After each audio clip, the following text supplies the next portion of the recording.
Good morning, and welcome to Unity of the Caribbean, as we're listening to festive music this morning. And, you know, as a daughter of three veterans, Memorial Day and Veterans Day and these days have special meaning for me and for my family. And sometimes I see these things that say, well, don't forget when you're having your picnic, you know, that this is a serious holiday. And of course it is. And at the same time, those who fought and died for us, I'm sure, are celebrating with us. And so we can hold that both and energy of, yes, men and women sacrificed for our freedom, and yes, we get to celebrate that with friends and family this weekend. So as we honor those, let's take a nice big deep breath. As we become fully present,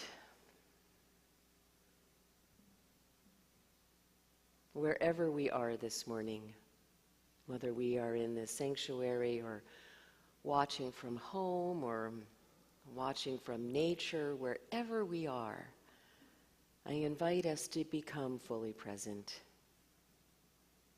to the energy of this moment, the energy of being in community, in person, through the airwaves, through the ethers. We are always connected through that energetic bond that defines us as spiritual community. Whether you are in this sanctuary every Sunday or you are watching us online every Sunday, you are part of this family. For while these physical bodies may house our spirit, they do not limit it. Our love, our care is boundless. Bless you. And so we remember that truth as we gather here today, as we come apart for a while, to remember the truth of who we are, of who everyone is. It's easy to forget that truth on days when tragedy strikes, on days when our grief, our fear, our anger feels overwhelming. But our gift to ourselves, our community, and our world is to remember who we are and the greatness we are capable of. And so we breathe together.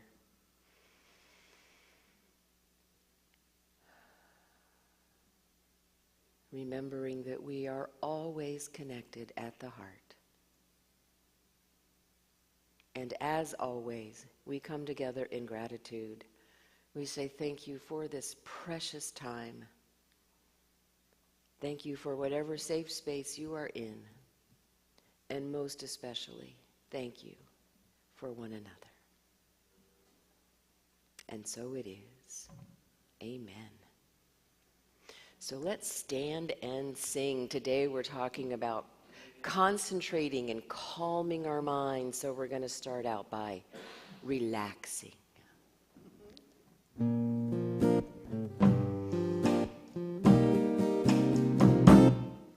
I relax, let go, release and surrender. I relax, let go, release and surrender. I relax, let go, release and surrender. All is well, all is well. I relax, let go,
have had bobby socks and poodle skirts on to sing it, or some variation thereof.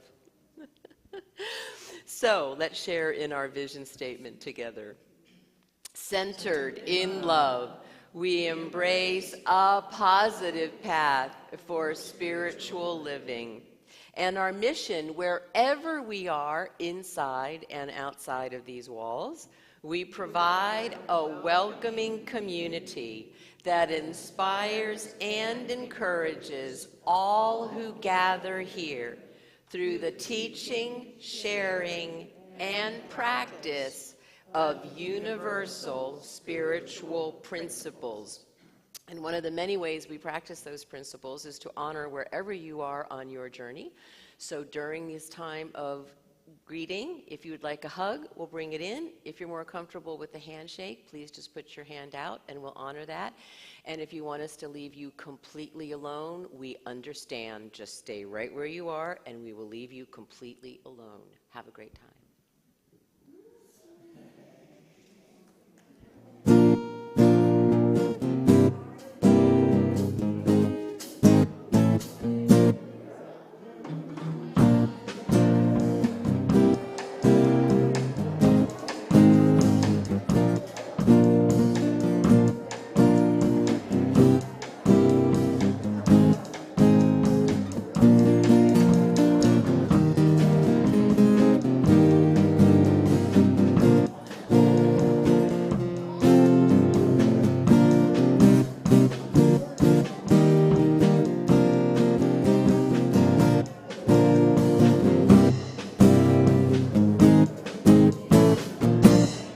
I'm in the right place at the right time. I am just where I'm supposed to be.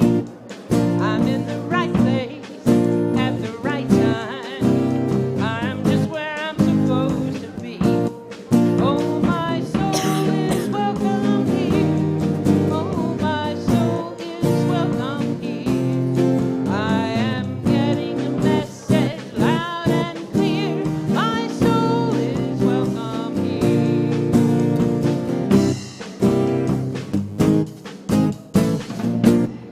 I'm in the right place at the right time. I am just where I'm supposed to be. I'm in the right place at the right time. I am just where I'm supposed to be. Oh, my soul is welcome here. Oh, my soul is welcome here. I am getting a message loud and clear. My soul is welcome here. Well done. Have a seat. Couple of announcements. Our prayer chaplains today are Leslie Burr. She is holding space for us from home. And Lisa Bechtel, who is holding space for us right here. And Lisa will be available on that side of the sanctuary after the service if anyone would like one-on-one prayer. The social activism team meeting is going to be next Sunday, June 5th. Can you believe it's June already? Oh my goodness. Jackie ran out of room on the June calendar for everything that's going on in June. So I'm going to go through some of these dates really quickly, and then I'm going to call Linda up for a yard sale announcement. The yard sale is this Friday and Saturday, June 3rd and 4th. Friday evening, June 3rd, is a preview for community members. Helene has offered to bring in some chili for a love offering for anyone who's here shopping Friday evening and wants to have a little bowl of chili.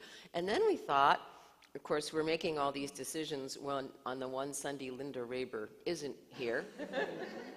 That's what you get, I'm just saying.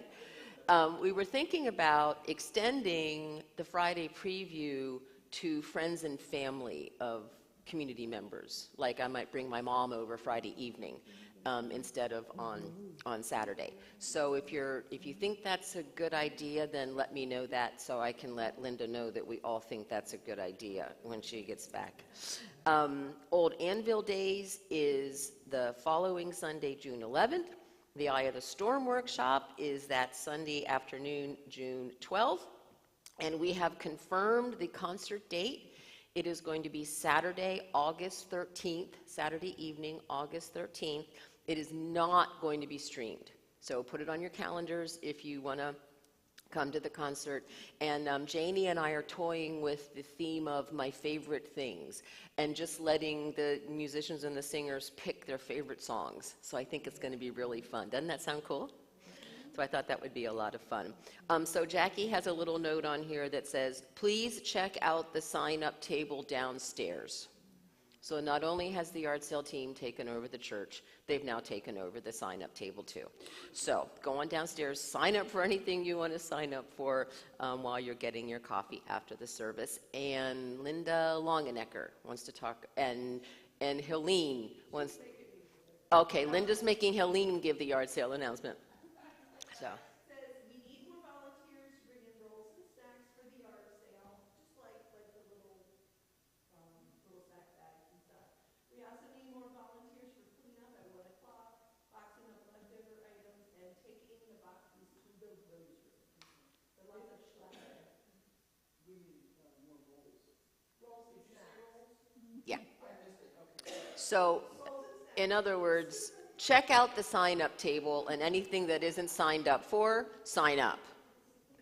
Got it? All right. You can get the specifics from Helene after the service. Thank you.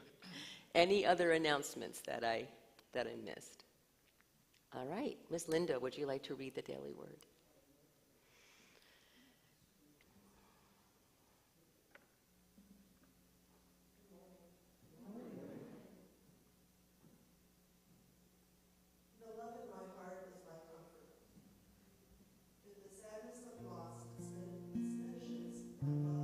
I think of happy experiences with the loved ones who are no longer with me.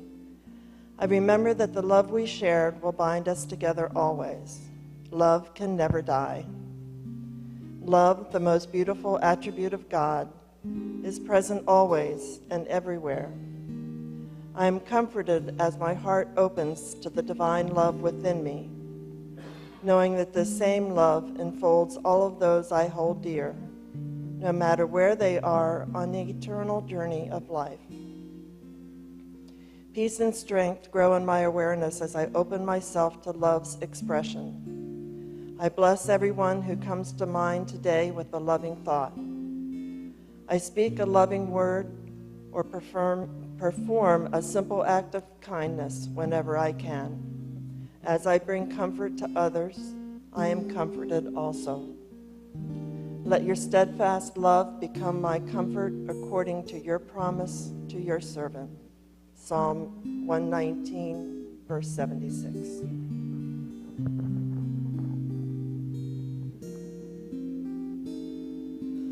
I am home, my family is here. I feel loved by the ones I hold so dear. And when my family needs me, I promise to be there. And when I need my family, I'm lifted up in prayer.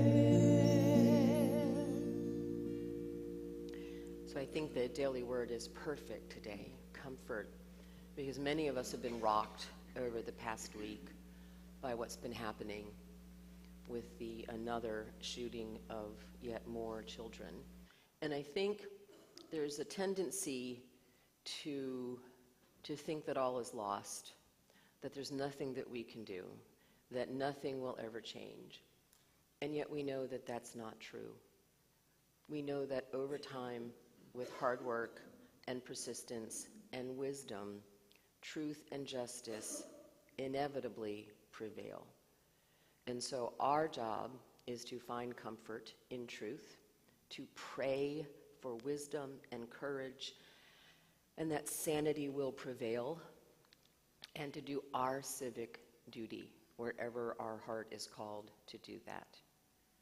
So when it feels overwhelming, take a nice big deep breath right now. Close your eyes. And go within. As we focus on the word comfort.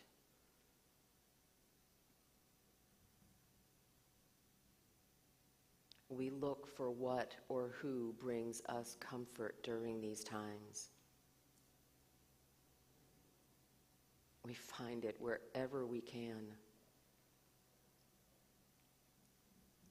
If we need to take time apart, we do it. If we need to turn off the news for a while, we do it.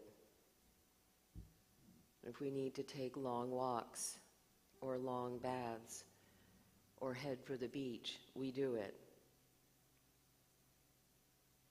We do whatever we need to do to find comfort and to restore the calm peace of our soul. And then we take a deep breath and we put feet to our prayers. And we do what we are called to do, to bring justice, to bring safety to those we love, to bring wisdom and reason to these conversations.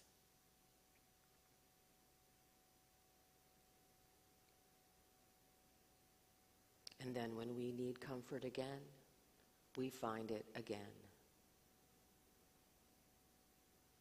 We restore ourselves, we heal ourselves, so we can bring restoration and healing to the world.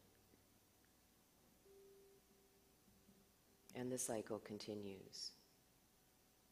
Not a vicious cycle, but a virtuous cycle of rest, release, restoration.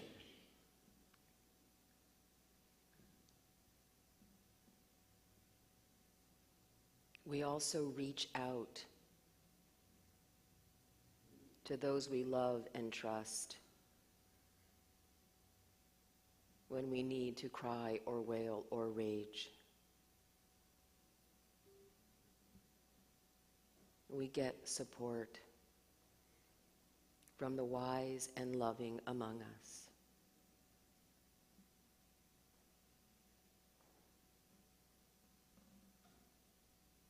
And we go within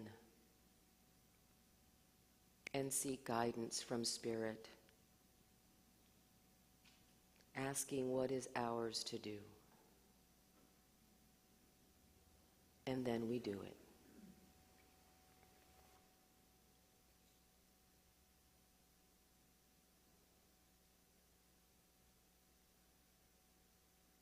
So take just a moment in the silence to ask that question, to call forth your inner wisdom.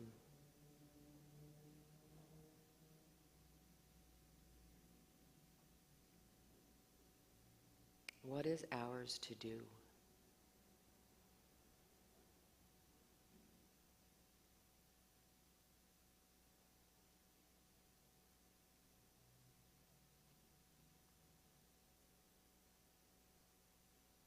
Whatever it is, we enter into this mighty work on the foundation of our oneness, of knowing that we are all connected, every last one of us, of knowing that we are all individual demonstrations of the divine in all of its myriad faces and forms.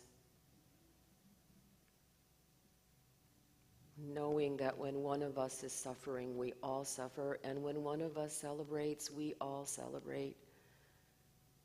When one of us heals, we all heal.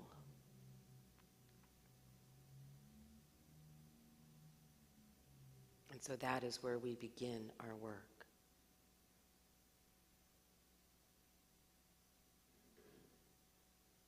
Honoring the divine in one another. seeing the face of God in everyone we meet.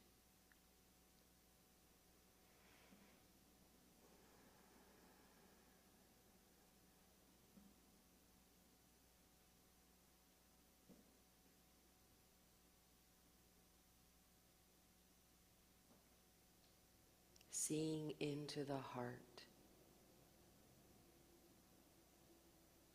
of those who share our journey.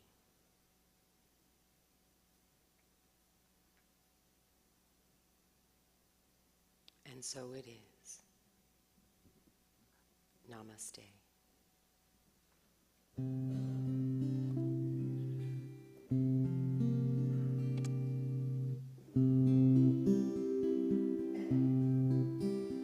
The God in me beholds the God in you. Namaste. The God in me beholds the God in you. Namaste. You are beautiful. You are whole. You are beautiful. You are whole.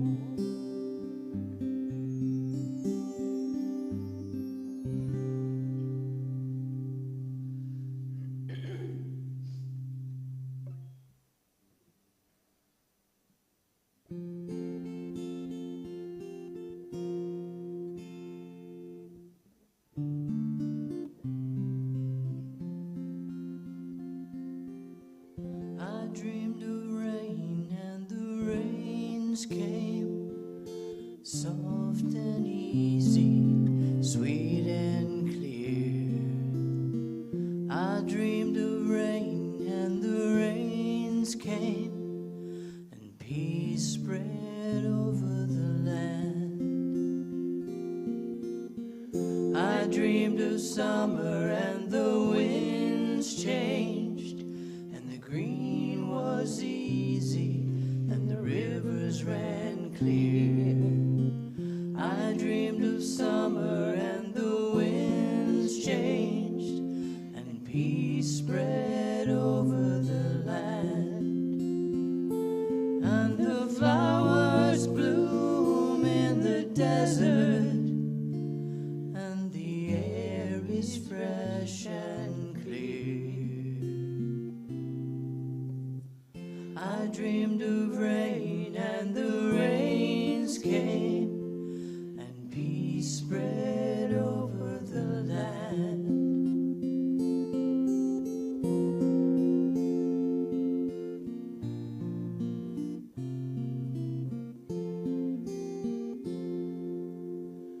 I dreamed of rain and the rains came, soft and easy, sweet and clear. I dreamed of rain and the rains came, and peace spread over the land. I dreamed of freedom and the moon rose, and the way was easy, and the path was clear. I dreamed of freedom and the moon rose, and peace spread over the land. And the guardian stars are shining, and the night is bright and clear. I dreamed of freedom and the moon rose, and peace spread over the land.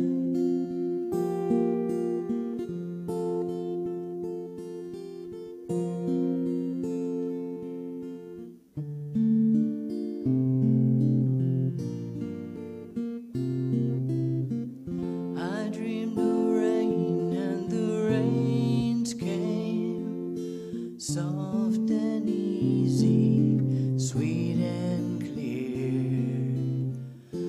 dreamed of rain, and the rains came, and peace spread over the land. I dreamed of heaven, and the earth sang, and the sound was easy, and the song was clear.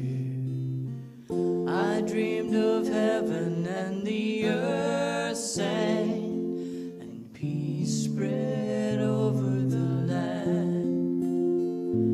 And the ancient pain is forgotten, and the Father's debts are clear. I dreamed of heaven, and the earth sang, and peace spread over the land.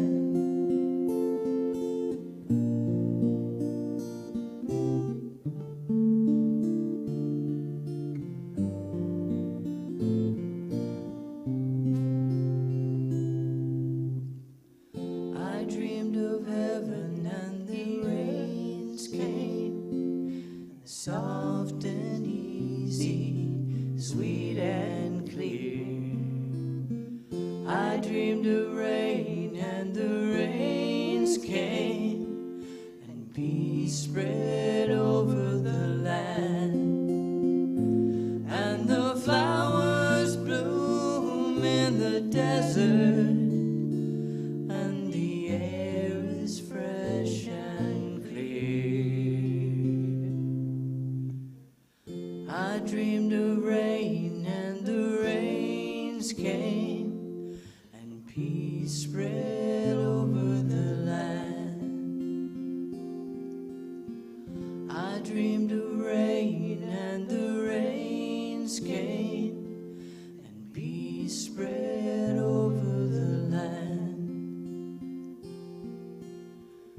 I dreamed of rain, and the rains came.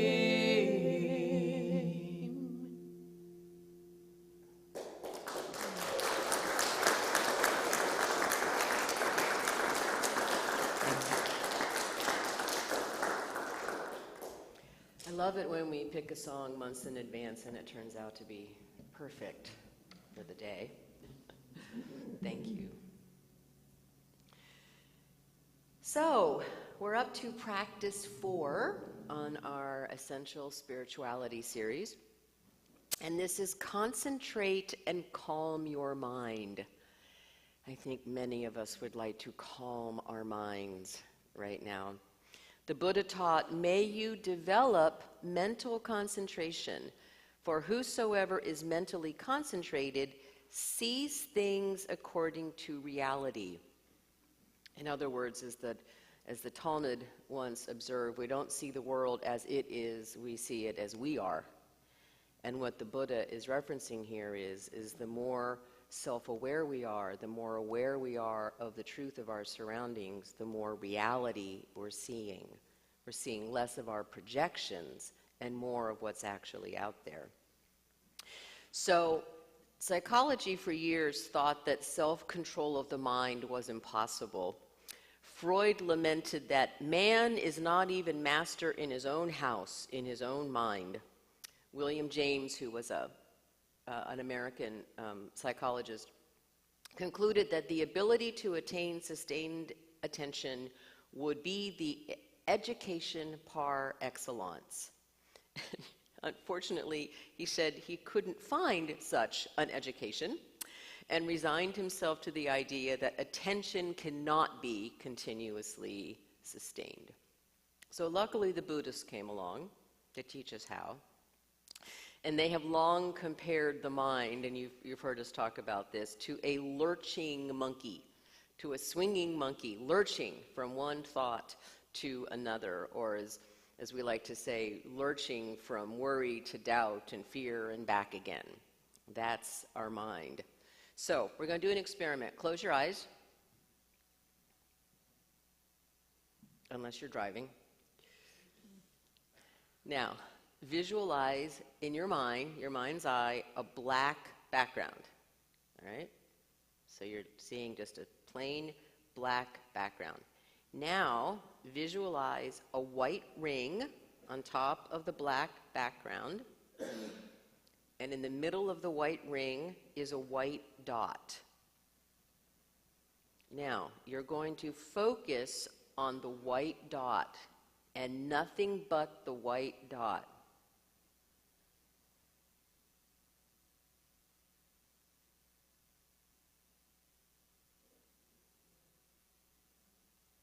What's happening?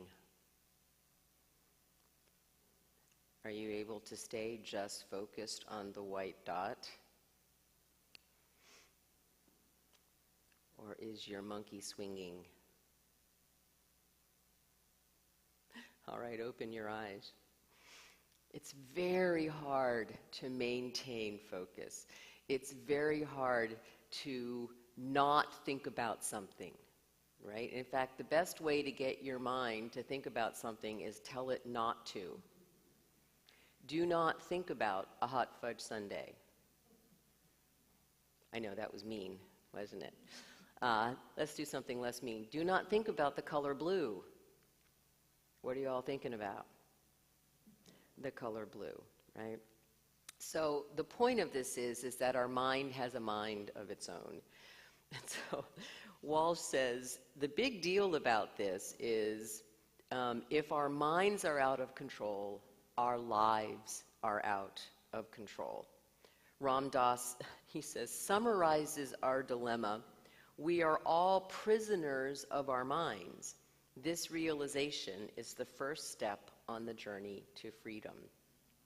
So it's recognizing that what we see is a reflection of what we think and what we believe. It's really Unity's third principle. This practice is very much aligned with Unity's third principle. Thoughts and feelings held in mind produce after their kind. What we believe is what we see. Genevan philosopher Jean-Jacques Rousseau said, man is born free, but everywhere he lives in chains. And what he's talking about here, the chains are a metaphor for our beliefs, our limiting beliefs. If we believe we can do it, we're at least going to give it a try. But if we believe we can't, we won't.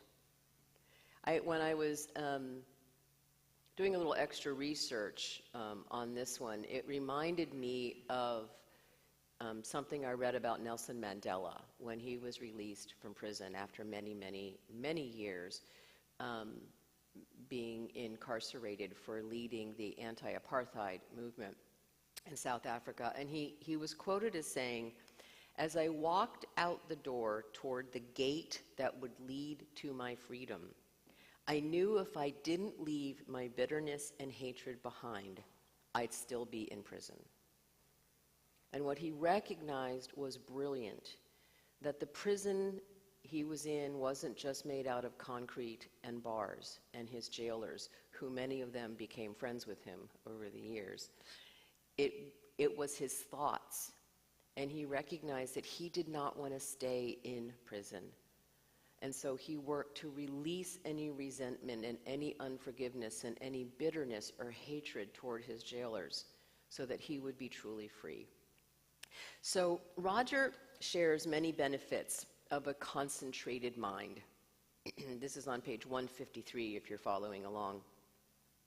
He says, the mind has a remarkable ability to mirror and take on the qualities of whatever we attend to.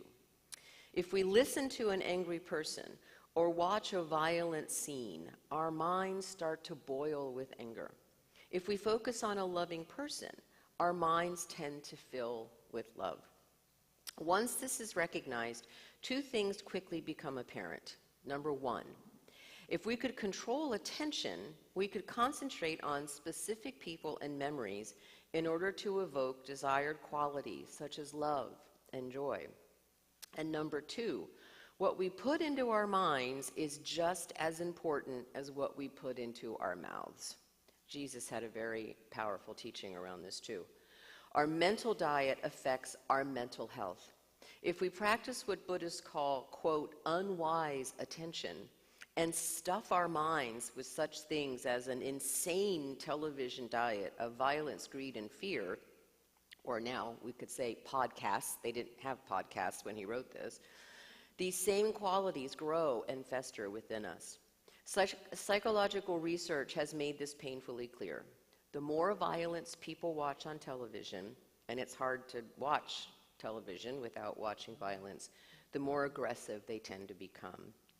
But if we practice, quote, wise attention and carefully select a healthier diet of sane television programs, that word keeps coming up today, doesn't it? Reading and friends, that's what the Buddhists would call right association. It's the first of the Eightfold Path. We cultivate healthy states of mind. St. Paul was practicing not only good religion, but also good psychology when he advised, whatever is true, whatever is honorable, whatever is just, whatever is pure, whatever is pleasing, whatever is commendable, if there is anything worthy of praise, think about these things. What we concentrate on, we become. And once we can control attention, we can concentrate on anything we wish. This opens enormous possibilities. I thought this one was interesting because I think this one follows very closely behind the first one, which is letting go of our attachments, right? Really refining what is it that motivates us. What are we attached to? What is the cause of our suffering? What are we focused on, right? Remember, where our attention goes, energy flows, and where energy flows, grows. So what do we want to grow? So we were doing a lot of yard work yesterday. There was plenty of ibuprofen and a mojito at the end of the day, but Cassie came over and was helping us, and she was being such a big helper. She was sweeping up everything that we were weeding and was really being helpful. I mean, mighty for her. We told her she was small but mighty because she was really... So then I was in charge of mulching because I like to make my edges, you know, really neat, and I kind of pile them up. And Ken taught me this years ago, how you just kind of pile it up. And so I was doing that around one of our trees out front, and I was almost done, and she came over and started helping. And she was helping by taking the mulch I had neatly piled up and sweeping it out into the grass. And at first I was like, Cassie! You know, and then she said, oh, no, but Fifi, there was a space over here, and I'm making it bigger, I'm filling it in. And then Ken was like, oh, but Cassie, you know, and then all of a sudden I went, it's just mulch. It's just mulch. What was so much more important was her helping and her feeling good about what she was doing and being acknowledged for being a big helper, which we did about 100 times during the day. But I thought that was such a perfect melding of these two practices. You know, what was my motivation? Having absolutely perfect mulch? Well, yeah, originally. But what is my overriding motivation? To be a loving grandmother and for my granddaughter to feel good about what she was doing. So I shifted my motivation, and then I decided, what am I more interested in? The fact that she just got some mulch into the grass and ruined my perfect curve, or the fact that she's been such a big helper all afternoon. So it seems like a little thing, but what we know from living in a holographic universe is there are no little things. Everything matters. Everything is important. Every opportunity we have to shift our motivation and to shift our attention is important. To get very clear, what am I most interested in this moment, right? Being annoyed about the mulch or loving my granddaughter and helping her to feel good? Much more important. Now, I'd like to say that I always quickly make that shift. I don't. I just happened to yesterday, so I was celebrating that. So there are several practices that are really helpful for this. First, and I love this, do one thing at a time. You know, we realize now, there's been a lot of research done in the neuroscientific world that we really don't multitask. We multi-switch. that our brain cannot really multitask. It can only do one thing at a time. And so what we think we're multitasking, we're actually switching quickly from one thing to another and then back again, which is why many of us feel stressed out, burned out, and exhausted half the time, because our brains were not meant to function in that way. Thomas Merton said, "The rush and pressure of modern life are a form, perhaps the most common form, of its innate violence. To allow oneself to be carried away by a multitude of conflicting concerns, to surrender to too many demands, to commit oneself to too many projects, ouch, to want to help everyone and everything is to succumb to violence. The frenzy of the activist neutralizes his or her work for peace." So what are we focusing on? How are we focusing our attention? It is interesting when we just do one thing at a time. We tend to think that we're going to get less done, that we're going to be less productive, but the opposite is actually true. On those days where I have actually practiced just doing one thing at a time, when I look back over my day, not only has it been much more satisfying and much calmer. Remember, this whole practice is about calming our mind, but I've actually gotten a lot done. So try it. Try not eating in front of the television. Try when you're on the phone, give that person your full attention. Don't be checking your email or your messages while you're on the phone with that person. If you're cooking, take time to smell the food. Enjoy the chopping. I've been doing a lot of painting over the last couple of weeks, and in the past I've always been like, how quickly can I get this done? And I decided that this time I was going to turn it into a Zen experience. I was just going to enjoy every brushstroke. I got it done just as fast as I always do, just as efficiently as I always do, but it was much more fun to just totally immerse in the experience and watch the colors appear and feel the silkiness of the paint. It was awesome. The next exercise is, and this follows, I think, closely on do one thing at a time, is transform daily activities into sacred rituals. Walsh says, in addition to doing one thing at a time, it's possible to give special attention to specific activities such as opening a door, answering the phone, or driving a car. I would think the opening the door part, maybe it would help us to remember why we went into that room if we were just doing it. By deciding to use these activities for spiritual awakening, seemingly insignificant routines become sacred rituals, dedicated to developing calm and concentration. Instead of just doing something to get it done, pay attention to your movements, your thoughts, and any gratitude that may come up for you. So I know many of you are familiar with Brother Lawrence. He was a monk that didn't really have any particular talent, and so he was relegated to dish duty in the monastery. And you have to remember, centuries ago, there probably wasn't running hot water, so it was a lot. And he did all the pots and pans for all of the brothers.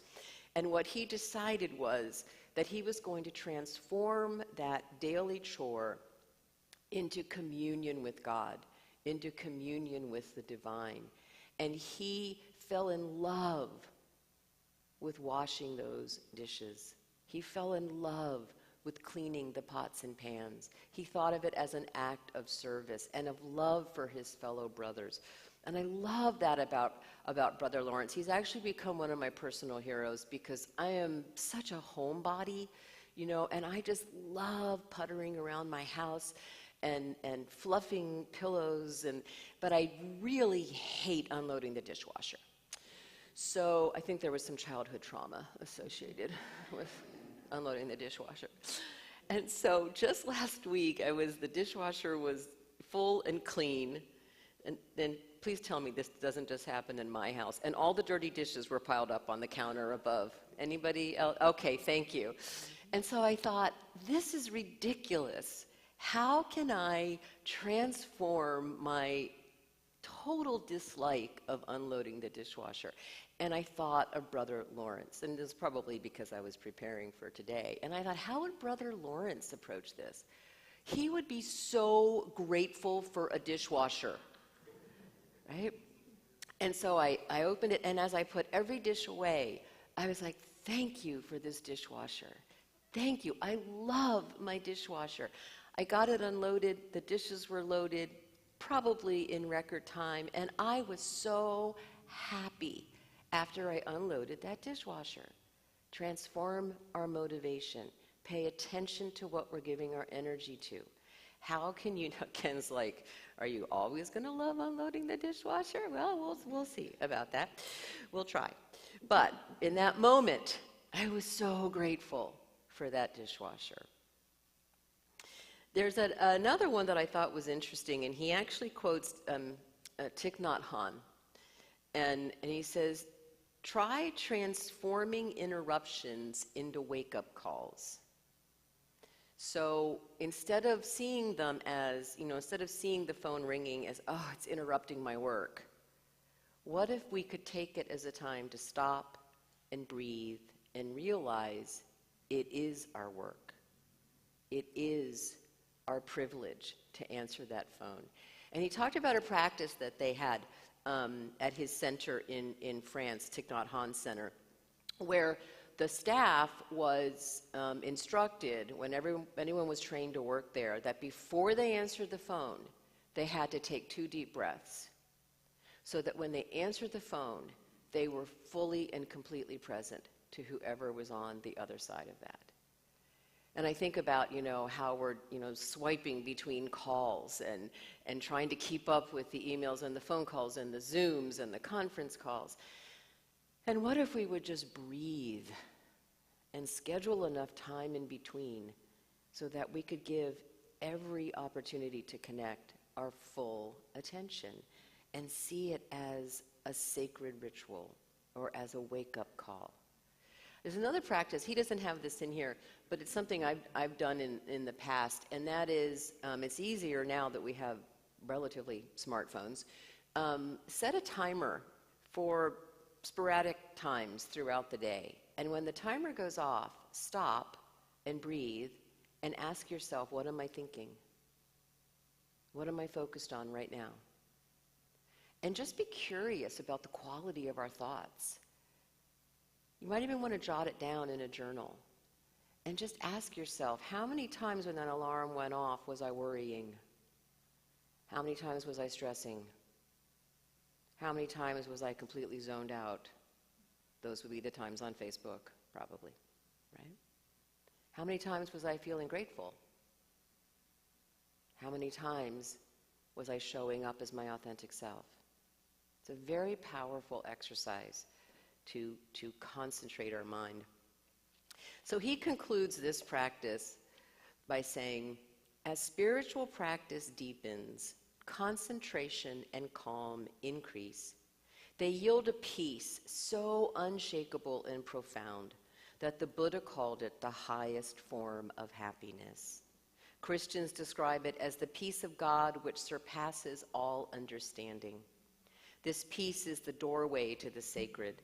When the mind is focused and unperturbed, it opens effortlessly to its source. This was one of humankind's earliest and most important spiritual discoveries. A tranquil, concentrated mind is a mind primed for awakening. As the capacity for concentration matures, the ability to give care and attention to each moment becomes increasingly steady and continuous. Eventually, it culminates in continuous, unbroken practice in which each moment and each activity becomes a means for awakening. The Quran pleads with us to be constant in prayer, while both St. Paul and Ramakrishna urge us to pray without ceasing. Judaism teaches that the result of this unceasing prayer is that every moment is suffused with the awareness of God. The concentrated mind is not only calm and wide, but also clear. Just as still water becomes lucid and mirror-like, so too a calm, clear mind accurately reflects the world. Chuang Tzu wrote, "When water is still, it is like a mirror. And if water thus derives lucidity from stillness, how much more the faculties of the mind of the sage, being in repose, becomes the mirror of the universe." And so one of the practices I've saved for now, and that is the practice, obviously, of meditation. And so we're going to do a meditation now that he calls sustained concentration of the breath. So settle in, take a nice big deep breath, and Janie's going to sing us in.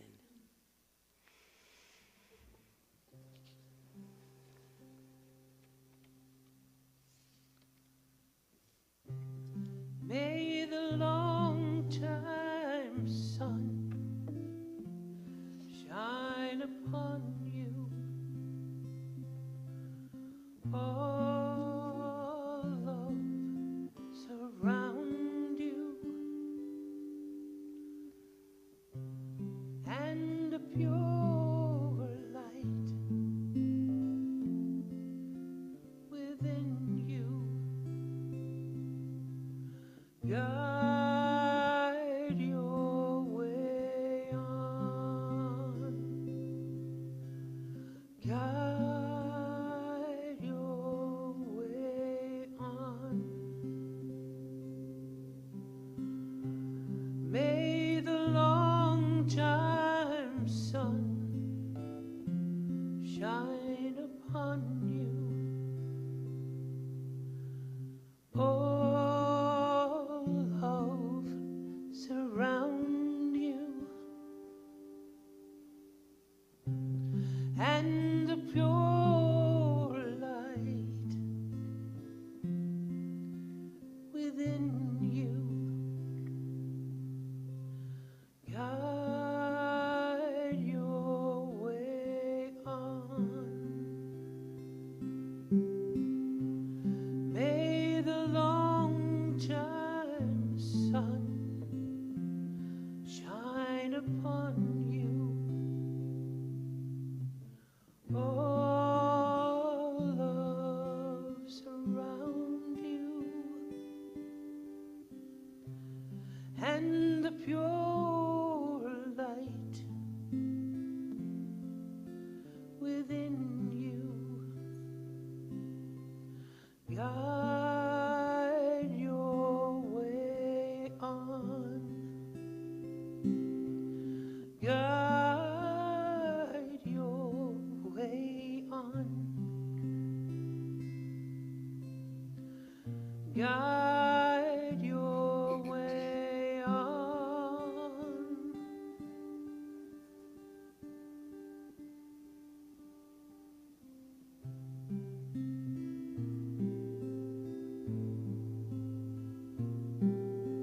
Sun,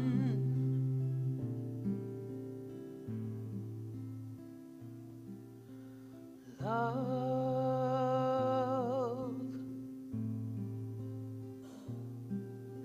sun,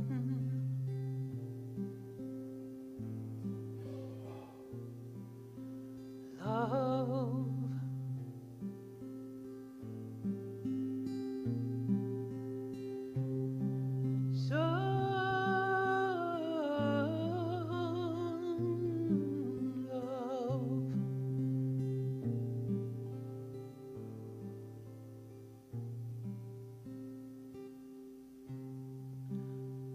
love.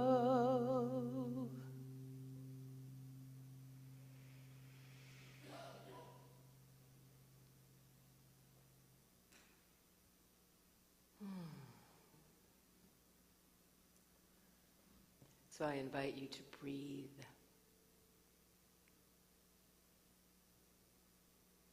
To feel whatever you're sitting on, whether it be a pew, a chair, a pillow. To ground yourself.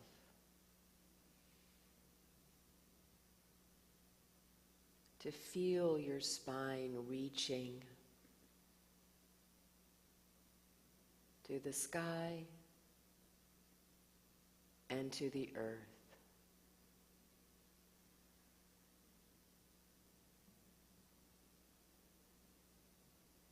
We relax any tension in our neck, our jaw, our shoulders.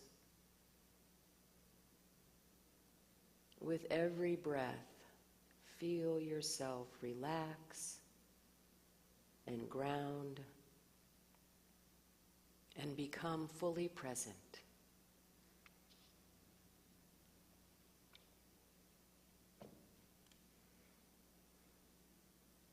On your next breath, notice that when you breathe in, when you inhale, you are actively pulling air in.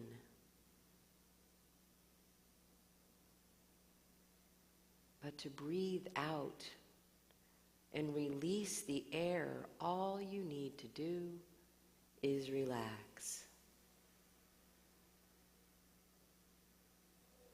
And so with each exhale, we become increasingly relaxed.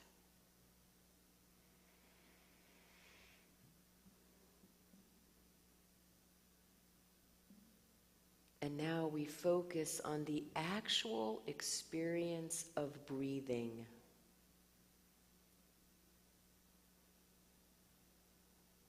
Notice that you feel the air pouring in and out of your nostrils. You feel the air moving in and out.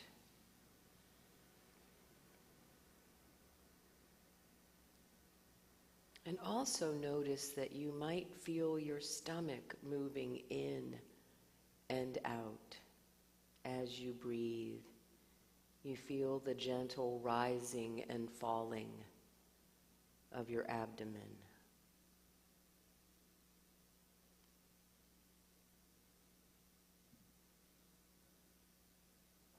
Choose one of these areas in which to focus the breath.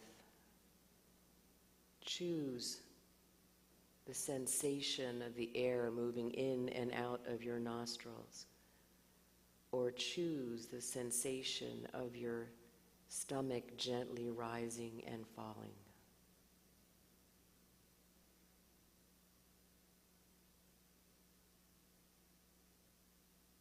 As you focus, notice how the air moves in and out.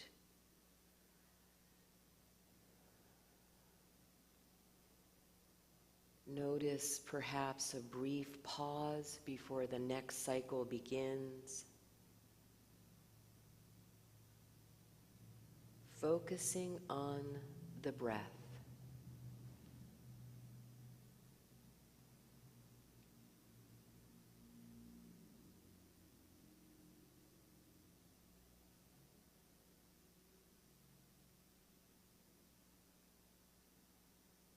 And then notice how your mind wants to wander.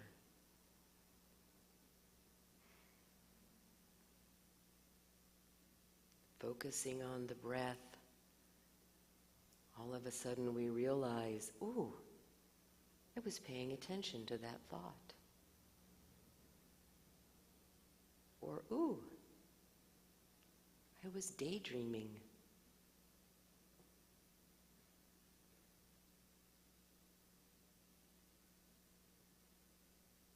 In those moments, we bring our attention back to the breath.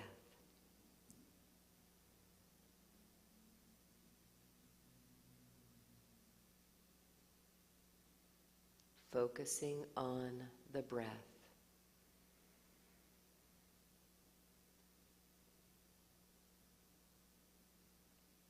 Noticing how our mind wanders and returning to the breath.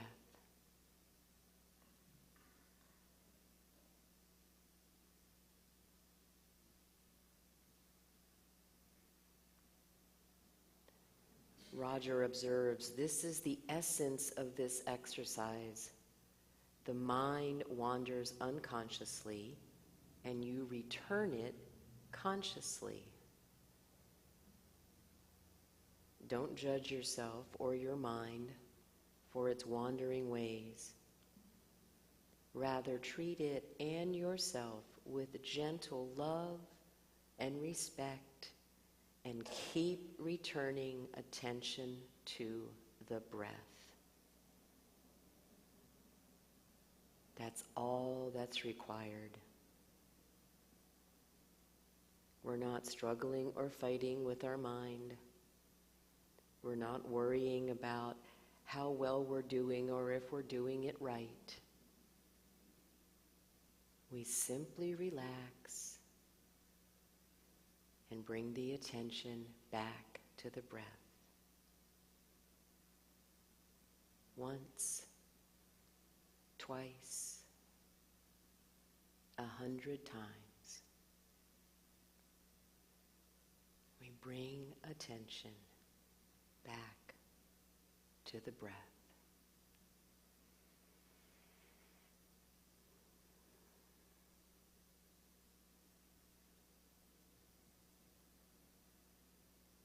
When you're ready, take another deep breath.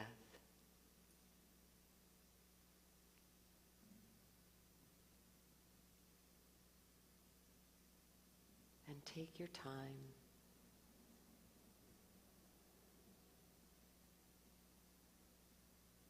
Returning. Opening your eyes only when you're ready.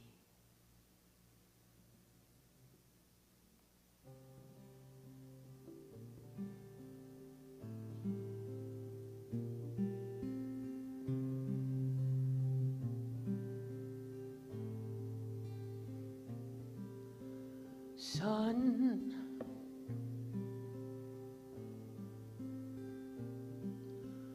love,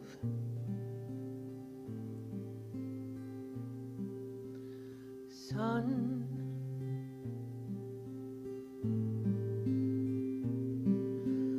love, love.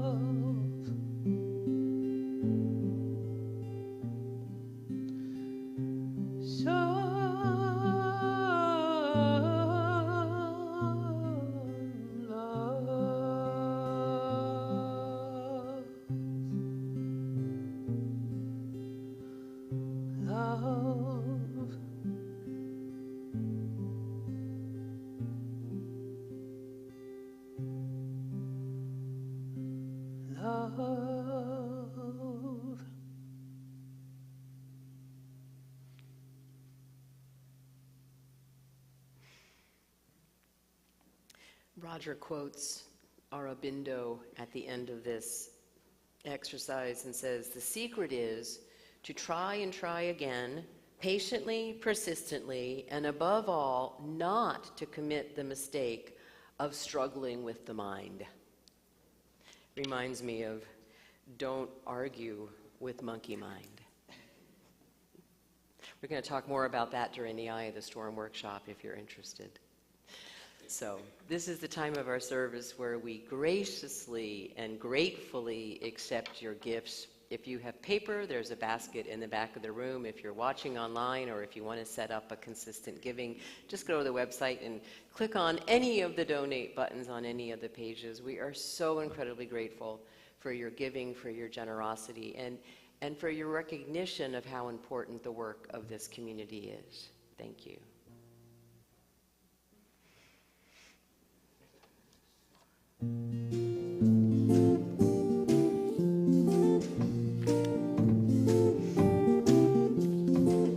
Slow down, you move too fast.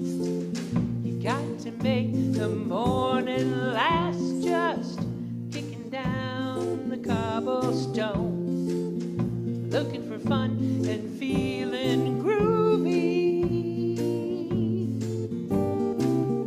Ba-da-da-da-da-da-da, feeling groovy. Hello, lamppost, what you knowin'? flowers growing, ain't you got no rhyme for me? Do-do-do-do, feeling groovy. Ba-da-da-da-da-da-da, feeling groovy. I got no deeds to do, no promises to keep. I'm dappled and drowsy and ready for sleep. Let the morning time drop all its petals on me. Like I love you, all is groovy. Ba-da-da-da-da-da-da, ba-da-da-da-da-da-da-da-da-da.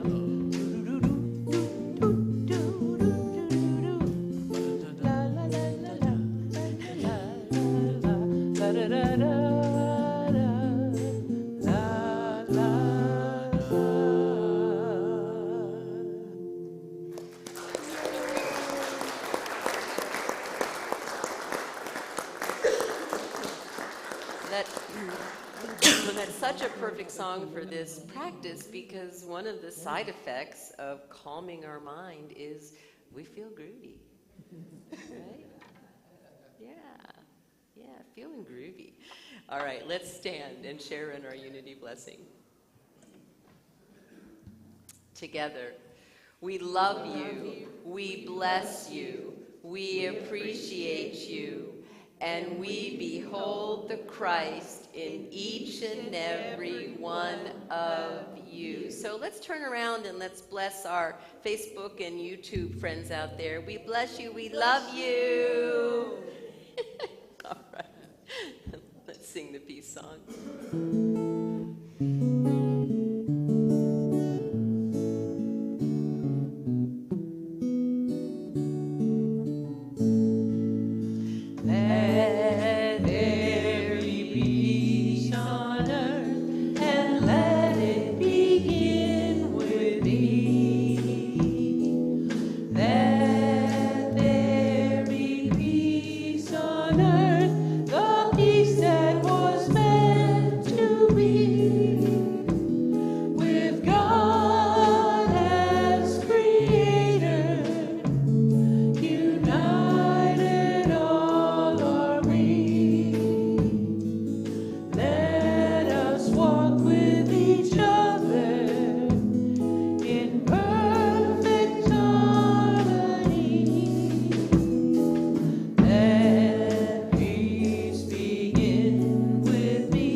The presence of God watches over us.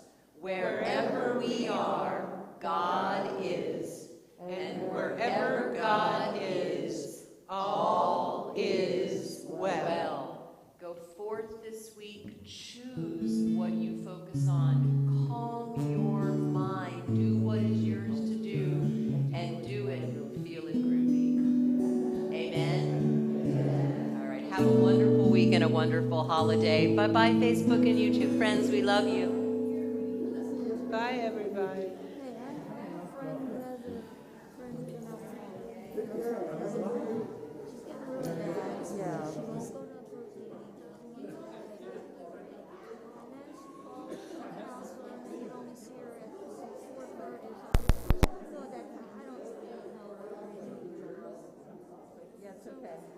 Where around Lebanon, besides Pennsylvania County,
Oh,